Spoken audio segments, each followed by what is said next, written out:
Eureka. 3, 2, 1. Hello, everybody, and welcome back to episode 238 of the Shower Podcast, the podcast where I'm in my shower and you do you. I'm your host, Chip, and today we're starting something new. For the next few days, I will be unfortunately away, but I still want to give you something.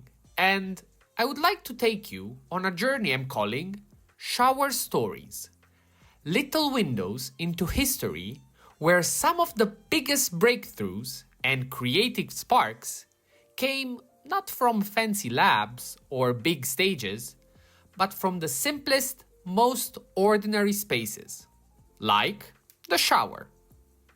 The whole reason of the podcast being called Shower Podcast is because I believe showers are one of the last places we have where we're completely with ourselves. No phone, no distraction, no audience. Just running water, steam, and our own thoughts. That mix, the solitude and the rhythm, unlocks reflection, imagination, and sometimes life-changing ideas. Shower Stories is about showing you that this isn't just theory. From ancient scientists to modern writers, the bathroom has been a hidden stage for some of humanity's best moments. Before we start, as usual, if you end up liking this episode and overall like what I do with the Shower Podcast, remember that liking and subscribing really mean a lot for me. There's just one click, but they really make the difference. Thank you very much for considering it. So, where better to start than with Archimedes, the Greek mathematician, inventor, and all-around problem solver from 2,000 years ago. The story goes a bit like this. King Herod II of Syracuse suspected that a goldsmith had cheated him while making a crown. He wanted to know, was it pure gold or had it been mixed with cheaper metals?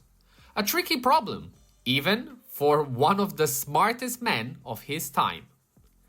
Archimedes wrestled with the puzzle until one day, lowering himself into a bath, he noticed that water rising and spilling over the edge.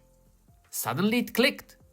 The amount of water displaced could reveal the volume of the object, and comparing that with its weight could prove if the crown was pure. Imagine the moment, steam rising, warm water around him, and suddenly the missing piece falls into place.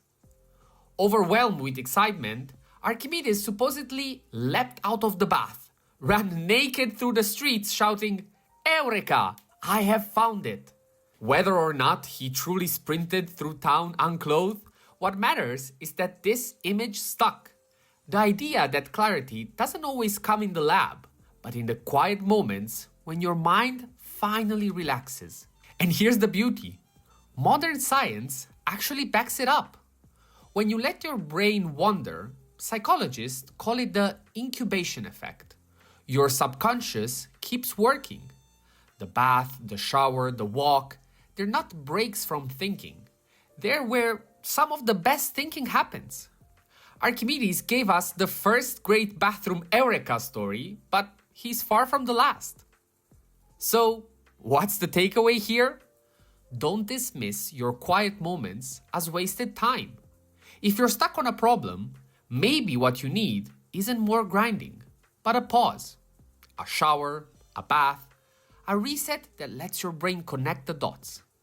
That's where the breakthroughs sneak in. So, my challenge for you today is, instead of treating your shower or your downtime as something to rush through, treat it as space.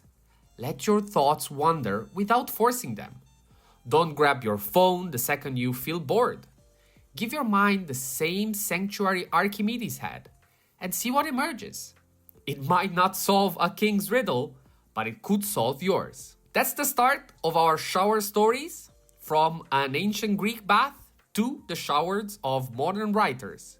Tomorrow, we'll talk about how J.K. Rowling, the mind behind Harry Potter, untangled her biggest plot twists under the steam of her own shower. As usual, if you ended up liking this episode, remember that liking and subscribing really mean a lot. that was all for today from the Shower Podcast. And, as you already know, stay consistent, stay resilient. This was the Shower Podcast, and I'll see you tomorrow.